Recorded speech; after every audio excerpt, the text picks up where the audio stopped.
भारतीय जनता युवा मोर्चा द्वारा जिलाधीश के नाम अतिरिक्त कलेक्टर BS उइके को ज्ञापन सौंपा। भाजयुमो जिला अध्यक्ष ठाकुर पीयूष सिंह ने बताया कि शैक्षिक सत्र प्रारंभ हो चुका है। विद्यालय में प्रवेश लेने विद्यार्थियों को जाति प्रमाण पत्र की आवश्यकता होती है और जिले के सभी तहसील कार्यालयों में विद्यार्थियों की लंबी कतार देखने को मिल रही है। कवर्धा तहसील में ही 1500 से ज्यादा आवेदन लंबित है। जाति प्रमाण पत्र नहीं बन रहा है। साथ ही डायवर्सन के नाम पर 2000 रुपए प्रति डेसिमल की उगाही की जा रही है। अगर किसी किसान का पर्ची घूम जाए तो नया पर्ची बनाने के लिए 15,000 से 20,000 खर्च करने होते हैं। सीमांकन के नाम पर भी भारी लूट मची हुई है। इस तरह पूरा तहसील कार्यालय भ्रष्टाचार का गढ़ बन चुका है।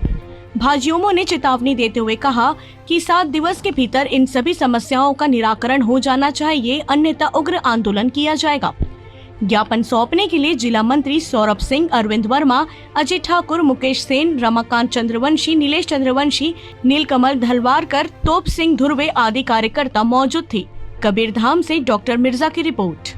युवा मोर्चा जिला कबीरधाम द्वारा कलेक्टर के नाम ज्ञापन सौंपा गया।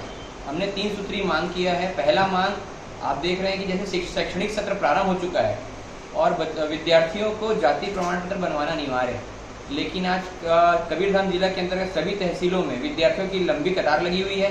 कवर्धा तहसील में ही 1500 से ज़्यादा आवेदन लंबित हैं जाति प्रमाण पत्र के, जो अभी तक नहीं बन पाए हैं। इसी प्रकार तहसील कार्यालय SDM कार्यालय द्वारा ये निर्धारित कर दिया गया है कि प्रति डिसमिल 2000 रुपये डायवर्सन शुल्क लगेगा। ये इनका पैसा वही करने का एक तरीका है। इसी तरह आप अगर पर्ची गुम हो जाता है तो पर्ची नया बनवाने के लिए भी 15 से 20,000 रुपये, सीमांकन के लिए भी पैसे की मांग की जाती है। इस तरह तहसील कार्यालय पूरा भ्रष्टाचार का गढ़ बन चुका है, जिसके खिलाफ हमने आज आवेदन दिया है।